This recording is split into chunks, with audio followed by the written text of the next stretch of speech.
Does famous photographer mean good photographer?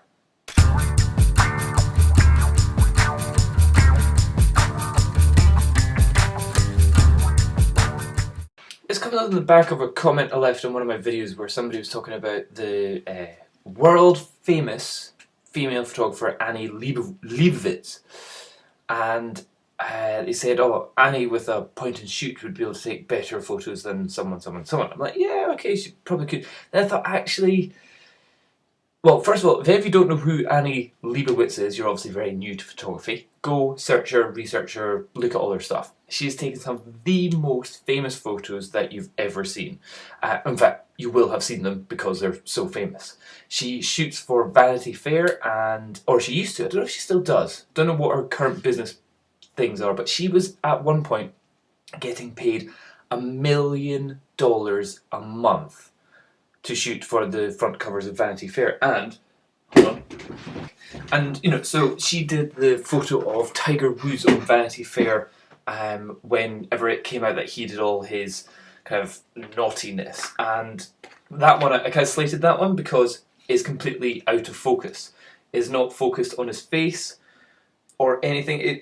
If anything, it's focused on the pit of his elbow there. So if you ever want to have a look at that, check that out. That one was February 2010 that I got that one.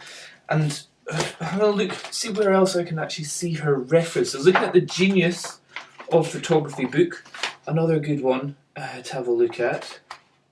And no matter how much I try, I can't find Annie Leibovitz in there. I can see Lieberman, but not Leibovitz. Image makers, image takers. Okay, this is another very important book regarding all that kind of stuff. Let's see if I can find her in this. Okay, can't find her in that. Photo Icons book, another quite interesting one. Icons of Photography, that's got to have her in here somewhere. Okay, odd, it's got Leo in and all that kind of stuff, but no Leibovitz in there. I don't think I've got any other books that kind of would have... Oh, wait a minute, one more. Okay, I thought maybe like fashion might have been in there. Okay, so far not found her in any of my important books, but that's not to say that she's obviously not a very important photographer. She's a very, very famous photographer, and she's taken some very kind of inspiring photos which have, been icons of their generation, of their time. But does that make her a good photographer? Now, if you look at some of her recent stuff, she's been doing, I think it was last year, she was doing stuff for Disney. And there's a couple of videos on YouTube, so type in Annie Leibovitz Disney photography, and you see this setup, massive setups with big stage lights, well, with just loads of lights, loads of staff, loads of people, and just a lot of production going into it.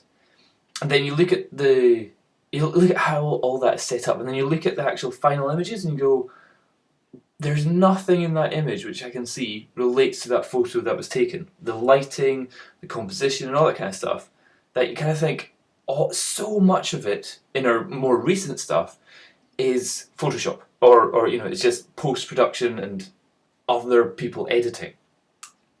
So I suspect that Annie Leibovitz is, well, she's bankrupt now because for some reason even though she was making $1 million a month, somehow she was bankrupt. I think as a businesswoman, she probably wasn't that... She was probably better as a self-publicizer than a businesswoman. And I see a lot of people kind of really slating her photography. And just having a look at it, and there's a good gallery website to go onto, the Andrew Smith Gallery. Have a look at that one. That's got a whole bunch of some of the photos from Annie Leibovitz. And the one thing I get from it is that there isn't really something that really makes it stand out. I look at her images and I kind of think, yeah, some of them are iconic, like the Iggy Pop images. Yeah, they are like, whoa, inspiring. And so some of them are inspiring because of the people that she's shooting, rather than the way she's shooting them. However, you can only shoot those people because of the person that you are, because of how famous that you are. And it's kind of a circle of the more famous you are, the better images that you can get, or the closer to the more famous people you can get to shoot. So, but the one thing is, I don't really see a style throughout it. One image I thought I really, really liked was her one of Jack Nicholson, the actor from The Shining. Jack Nicholas. There's one which is a golfer and one which is an actor. I can't remember the difference. And it's him golfing on his roof or something like that. And I thought that was a brilliant image. I looked at it, I thought, fantastic. I want to know who this person that shot that is. And it's Annie Leibovitz. I was like, brilliant. That's when she's doing a whole bunch of celeb shots. But then, anytime I've looked through a magazine, I've never noticed a shot where I've thought, that's an Annie Leibovitz. That's definitely one of hers. That looks like her style. And when I've seen any videos of her stuff, it's a huge team, a huge production team that are setting up the lighting, setting up the location, setting up the models, setting up the hair, setting up the makeup, and then she comes in, takes a couple of shots and then walks out. So effectively, I think nowadays, the very, very high-end photographers are barely doing any photography. What they're doing is they are production managers. They are creative idealists. They're the ones that come in and go, I think we should have a light there, make that warm there, put that person there, have the person sitting at that angle. I'll chat away to them in the coffee room, make them feel happy, comfortable and relaxed. You guys set it all up and I'll come in and shoot it. And in fact, it'll be, to be the best photographer in the world, you need to have the best hairstylist, the best makeup artist, the best lighting assistants, the best location searcher, the best costume designer, the best coffee making machine, and then what happens is you, as the best photographer in the world, walk in, pick up the camera from whoever has a camera, and go snap, and go, yeah, that's great, let's go. And then you've got to have the best editor, photo selector, and Photoshop assistant, you know, all that kind of stuff. And you sit behind your Photoshop assistant person and you go, yeah, change that a bit more. You may not even need to know anything about Photoshop. And in fact, I saw that somewhere else as well. Where was it? It was David LaChapelle. There's a shot of him taking, there's a video of him taking a shot of somebody on a lilo in a pool outside some famous art place in America. And it's piles and piles and piles of setup, and then he comes in the last kind of 2 minutes and goes, hey, how's it going? Yeah, that's great. Are you feeling good? Okay, now if you can stand in a position, great, okay, photo. Yeah, okay, super. And then walks away, and then that's it. And I don't know whether that's just something that they're showing for the video, or whether that's actually how they do it. So if you've got any experience with very high-end photographers, if you've ever been on any sets with them or anything like that, have you seen it like that? Have you seen it where it seems like the photographer has almost nothing to do with it, and it's all about just putting their name at the end of the shot? In fact, I'm sure there was somewhere that somebody was telling me that the photographer doesn't even take the photo, but they just sign it off with their name, and then it can sell for £100,000. And I suppose you can say that's the same with something like chefs.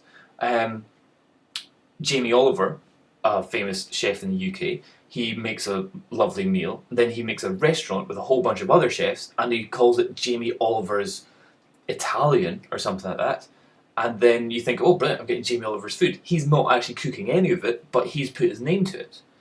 And I'm sure there's furniture makers as well who like art furniture that again probably don't even know how to use a chisel or screw in a chair, or probably couldn't even unpack flat pack furniture from IKEA, but yet their name is on a whole pile of furniture, because what they do is afterwards, after a whole bunch of people have made it, they come along and go, yeah, it's good enough, I'll sign it, that's mine. And it sometimes seems more that the name is much more better than the actual photos. But for the rest of the whole world, you can't be like that. You've got to be a good, consistent photographer. And I'd say that's probably the most important thing, is consistency rather than amazingness. So you could have an amazing photo which may get you more jobs, but then if whenever you're actually shooting, all you can do is a couple of mediocre shots, you're not likely to get repeat business. And that kind of goes with a lot of kind of wedding photography as well. You see in the wedding magazines these amazing shots, these gorgeous models in their wedding dress on castles and looking beautiful, and the lighting's all set up and all that kind of stuff. And then somebody goes, oh, I like that, cool. Or there's one which I saw where there's like a bride a beautiful car, castle, and then the husband's shoved in the boot of the car, great lighting, kind of creative ideas. But then you look at their actual wedding albums and you kind of go, oh, they're just like normal photos. Or some of them are total duffers. You kind of go, right, you're able to create a great image, but however, I want to shoot for 8 hours during my wedding. I want to know that you can shoot consistently throughout the wedding. You can do ceremony shots, you can do stage shots, you can do nighttime shots, not just the random setup, trash the dress shot. But anyway, that's just my thoughts. What do you think of Annie Leibovitz, her work, her quality, her all that kind of stuff? And what do you think of like the high-end professionals and also the kind of images that people advertise to promote their services whenever their service consistency may not be as good as their one-time great shots? Let me know what you think. Cheers. Bye-bye.